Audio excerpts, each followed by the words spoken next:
Hey everybody, this is Paige Martin with Paige Martin Books and Art and the Handmade Dolls app. This morning we are welcoming Monica Major and Monique Major. Their business is called Alice and Daisy's Kin. Monica is an artist and elementary art school teacher in Philadelphia who has an affinity for paper and fabric. She attributes her interest in paper to her love of magazines when she was growing up. Her mother worked at a magazine factory and used to bring home copies of Town and Country and Cosmopolitan and other magazines. Monique is also an artist and enjoys creating with a variety of media. She too has a love for paper. Since she was a small child, she has been making handmade cards for friends and family. And Monique is a lecturer in psychology in the psychology department at Howard University. Woo, woo. Yeah. Love all of that. So I just want to tell you guys first, thank you for making the time to come on. As I was telling you before the interview began, I love paper as well. I saw your Instagram page on Instagram, which is called Alice and Daisy's Kin. You all have to go out and follow their page. Beautiful, beautiful artwork. So let me just ask you first, why paper? I mean, I got the background of the magazine and whatnot, but still, why paper? I love paper because it just has such an interesting texture and you can do so many creative things with it. We recently started making paper, and just the whole process of breaking down other paper to create new paper is just very fascinating. I love all the different patterns and the different textures that you can do. And you just have a lot of versatility with paper. Right. Okay. So when we're talking about paper and paper dolls, because that was one of the artistry that I saw on your Instagram page. What are the different things that you're doing with your paper dolls? Okay, so we have our angels. Are the angels, is that for a particular holiday, or you incorporate those in just about a lot of different things? They started off for holidays. We had one of our family members approached us to make some angels. Okay. And he wanted multicultural. And so we took the challenge on, which we usually do, and we started making them. And as a result of making them, people saw them, and so then they wanted them. So this Christmas, we decided to put them out for Christmas cards. She requested that we make them, and then we sold them to her. But then we realized how beautiful they were, and then we expanded. So we have the cards, but then we also made ornaments. We made a tree topper. We made wall art. So like the little, I don't know if you can see it, but this piece yes. So it just kind of kept growing and growing, like a lot of creative projects do. It evolves. It evolves, exactly. Now, how long does it take you all to create? Because you said you're actually making paper, and I have kind of seen that before. I've seen it like on Pinterest. It's not something that I've actually ventured out into. It seems like it's a difficult technique, but I guess it's not. So how long does it take you to make the paper, and do you actually use that paper with the creations that you create? So we have not used the paper that we made for the dolls. Okay, so we basically but you use it for other things. Yes. Right. Okay. Yeah, but we haven't made it for the dolls. Okay, and how long does it take to do all of that? So it's funny because when we made the first batch of angel cards, we were cutting everything out by hand. So we would go to different paper stores, buy the paper that we wanted. We were cutting them out by hand. And so it would take us about maybe an hour to make an angel because the wings are very intricate. So that took some time. But then when we decided to produce more angels, we recruited our Cricut machine. And so that's just an electric die cutter to help us with the process. So we were able to make, if we had 60 orders, we made 180 angel cards during the past holiday season. So the Cricut machine sped up the process. So we got it done in about 15 minutes per angel. I'm glad you told me that. I've been entertaining purchasing a Cricut. So you would say that would be a good purchase. It's worth the investment. Right. Now, I encourage you to do your research because there's a Cricut, there's a Silhouette. And so there's an interesting battle right now taking place between Cricut versus Silhouette because one wants you to pay a little more, the other doesn't.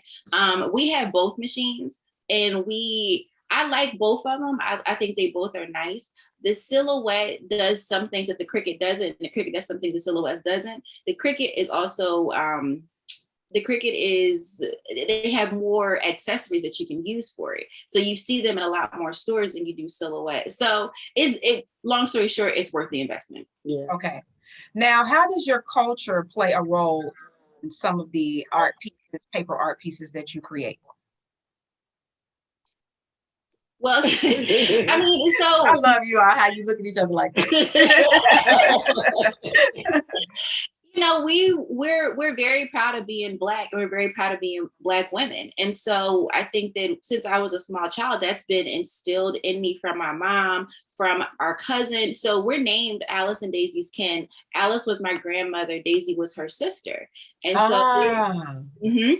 So okay. they migrated up from South Carolina, and they lived in Philadelphia, and they relied on each other and their uncle. And so when they had kids, they made sure their kids grew up together. So my mom and her first cousin Cindy, they really just they basically raised me with my dad, of course, but the three of them, they just always made sure that we were exposed to Black art. We were put in Black programming. So here in Philly, we had Freedom Theater. We would go. I was in that summer camp one year.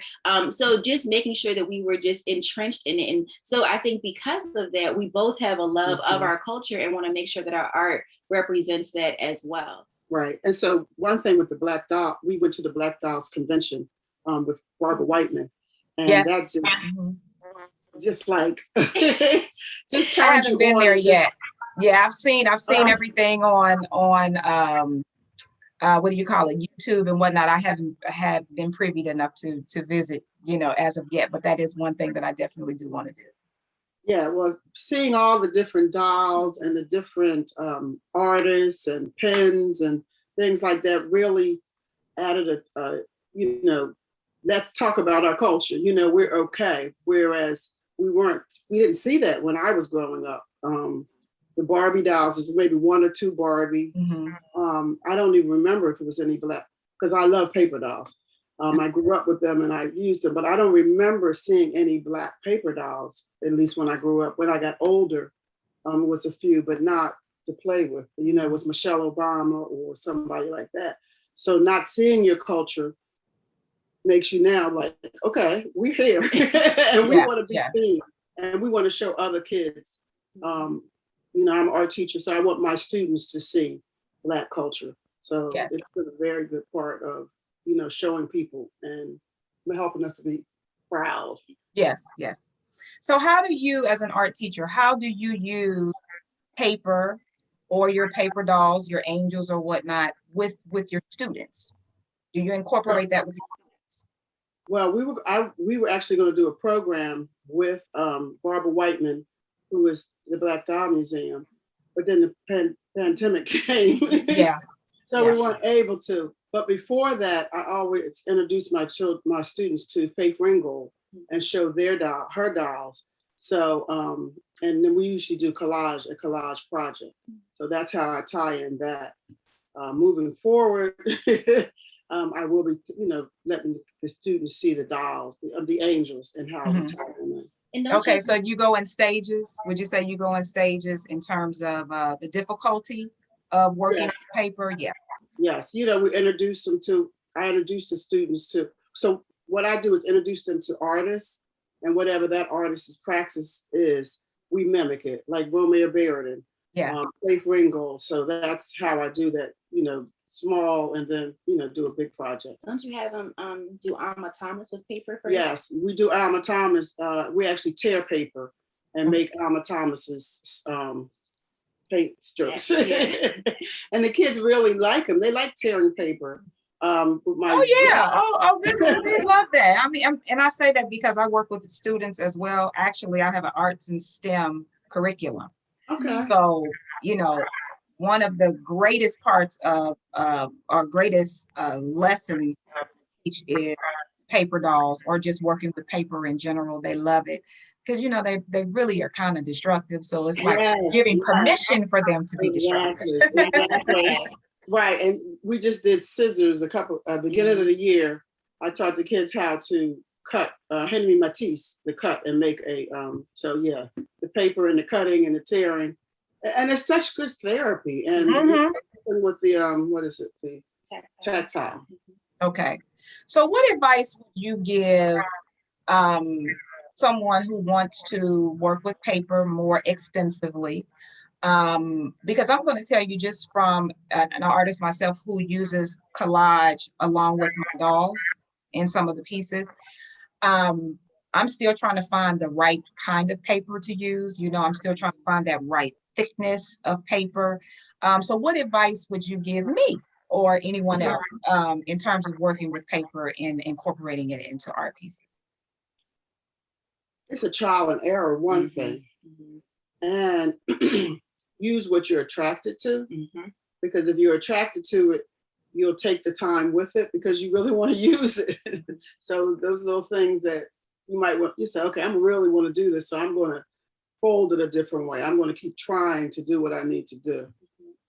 That makes a difference. I used to work at paper stores, the paper store, and so I just was exposed to so many different types of paper, and it really just opened up the world to me. That's how we learned about the Cricut and just exploring different tools to use, different resources.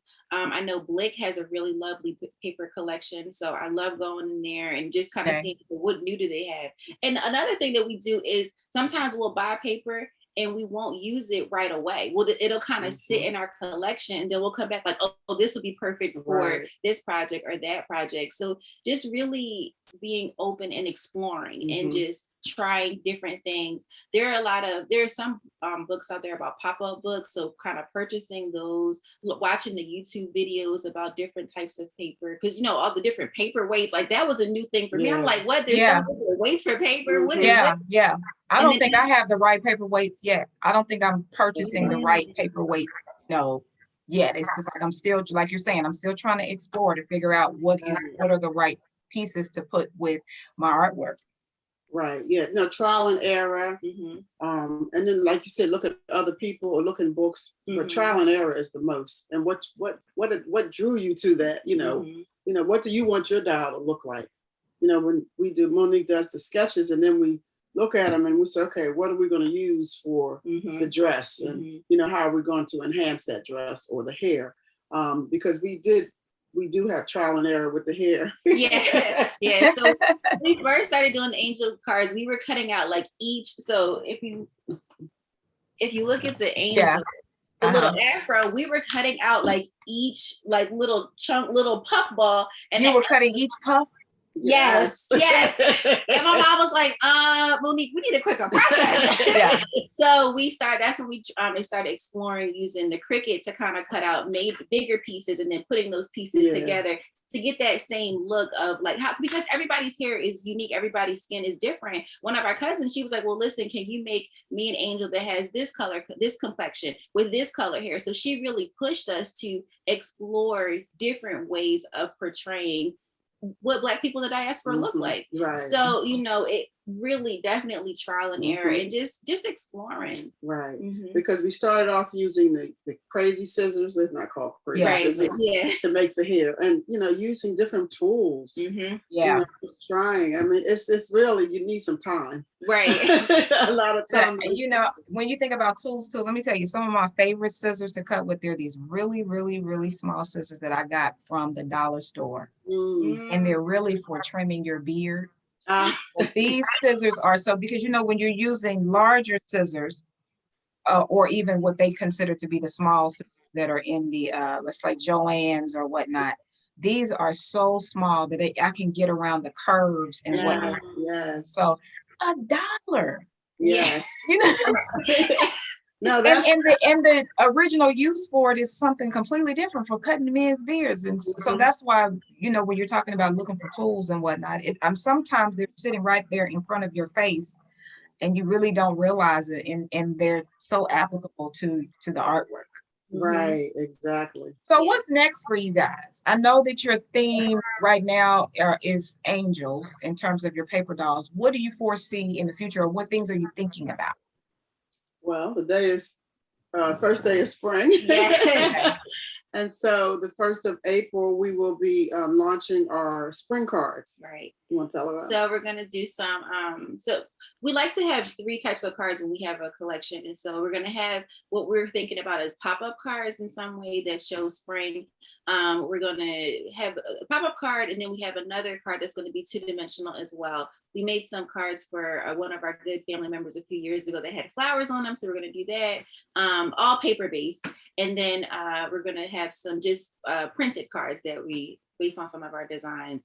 We also have a paint party tonight, so we like to have a community event every once in a while, just to give people an opportunity to just kind of let their hair down and just explore and to paint, especially right now, just with so many things that are happening. And, you know, a lot of people are still not leaving their homes. And so we said, well, we can't gather together, but let's find a way to still stay connected. So we have these virtual paint parties. It took a little hiatus, but, you know, we're back and it's the community event. So that's the direction that we're heading in. Of course, in the fall, we're gonna have in the winter, we'll have our holiday cards again. And so we're hoping eventually to have them in retail stores so that people can not necessarily just buy them online, but go to the store and pick them up. Exactly. So, Right.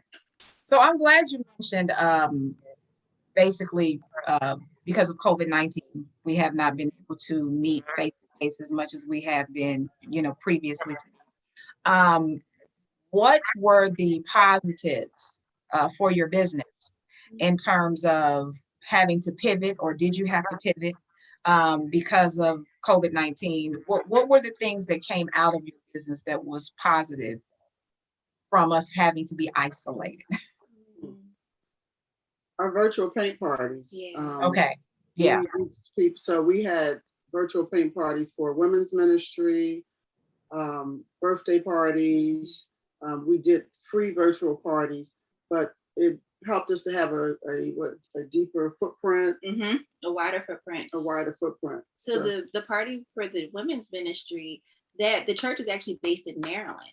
And so we ended up sending kits. I think the furthest away was Texas. Yeah. So if we were in person, we wouldn't have been able to. I mean, the person might have flown in from Texas, but you know, the likelihood is very low that they would have come. And even the last one that we did, the one before that, the person whose birthday it was, she was in Maryland and she had folks all around. I think we sent a kit down to South Carolina. Right. So it's been encouraging. We also we sent some coloring sheets and coloring pencils to some folks in our community. And they started calling us like, oh my goodness, you sent this to me. Thank you so much. I'm sitting here coloring this. And a lot of them were seniors. And so they were, you know, we thought about that early on, like, well, what are our elders, what are our seniors in our communities doing? Yeah.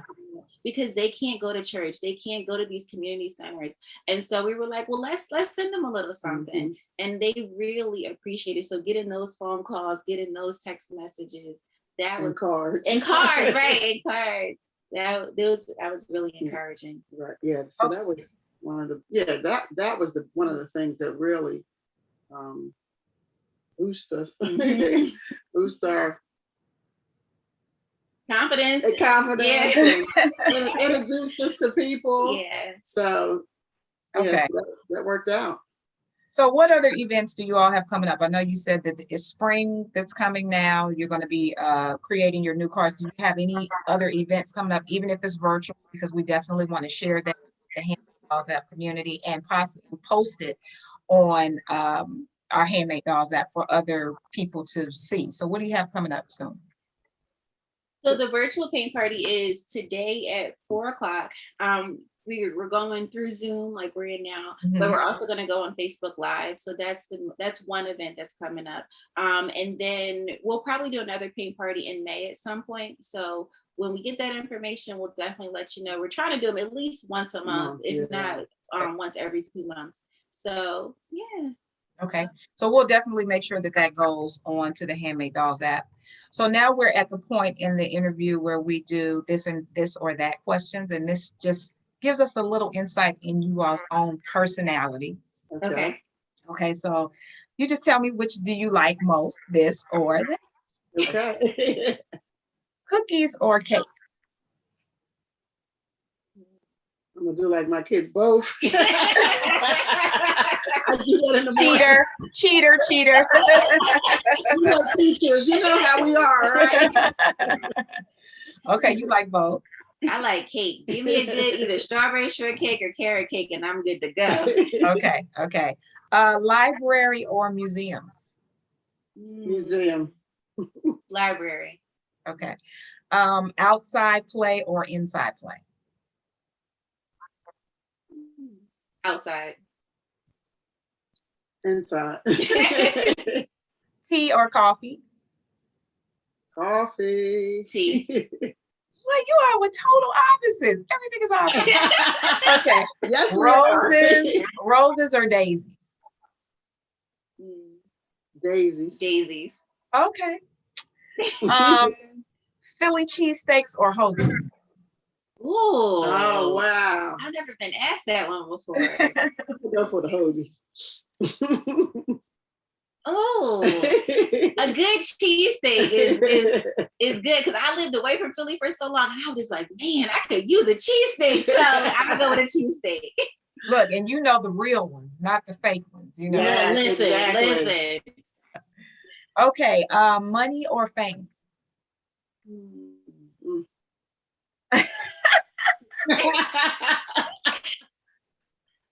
Money. Fame. Money. Okay. Pen or pencil? I would say a good pen is good. I like pen because I did calligraphy, so I like pen. Okay. I like a good pencil. Okay. Travel by plane or travel by train? Plane. I'm gonna go with plane too. And last one, morning or night? Night. We are night Yeah. owls. We're night owls. We love staying up late. Okay. On the project, we are in it. Yes. So one last question. What are your goals with your company? What are your goals with your art? It could be simplistic or complex. One goal since we started has been to help people connect with their creative selves. So, we started off doing a virtual paint party for one of my good friends. They want to do something for her mom. And just seeing this group of women, they were mostly Panamanian women, just amazingly, just coming alive as they were painting. Sometimes when we start off, people are like, I don't know if I can do this. What are we going to do? And then by the end, they're just so proud of themselves. We did a paint party recently, and the one participant, she just kept looking at the screen like, what is this? But by the end, she literally was holding up her painting and looking at it because she was so impressed with herself. So just creating spaces to help people reconnect and connect with who they are creatively, because I think sometimes I can get kind of lost in the shuffle of life. So creating those spaces has always been a priority for us. Yeah, right. Because there are people we used to at our church, we do as art as prayer. Yeah. And the connection. So we do painting, journal making, and coloring sheets. And it was a lady we had that was 80 years old who had never touched a paintbrush. Yeah. Wow. So we had the opportunity to show her how to paint. Mm-hmm. And so just touching people who don't know about art, or to give them an opportunity, introduce them to art, even in the most simplistic way. Yeah. We really want to do a lot more of that. Right. Eventually having our own art center where we can have those kind of things, the art making for people of all ages. Yeah. Okay. We've done some murals, so we want to do more murals, of course. We make event backdrops. There's a store up here in Philly. She had an opening. She had us make a paper flower wall for that. We've made those for birthdays, for weddings. We beautified schools by bringing in our paper flowers. Yes. So just expanding, and one day maybe having our murals and paintings and paper flowers all over the world would be excellent. And then, like we said, with the cards, getting them into retail stores. So exactly. Walking into Target and seeing our cards would be just amazing. Monica and Monique, tell us where the Handmade Dolls App community can find you on all your social media platforms. Okay, so we're on Facebook and Instagram as Alice and Daisy's Kin. And then we also have a YouTube page, Alice and Daisy's Kin. And our website is also aliceanddaisyskin.com. So real simple, Alice and Daisy's Kin across all of our platforms. Okay. Well, thank you, ladies, for coming out and speaking with the Handmade Dolls App community. We are going to post every place where you can go and follow them today. And I just want to thank you guys again. I want you to have a great day. You too. Thank you for having us.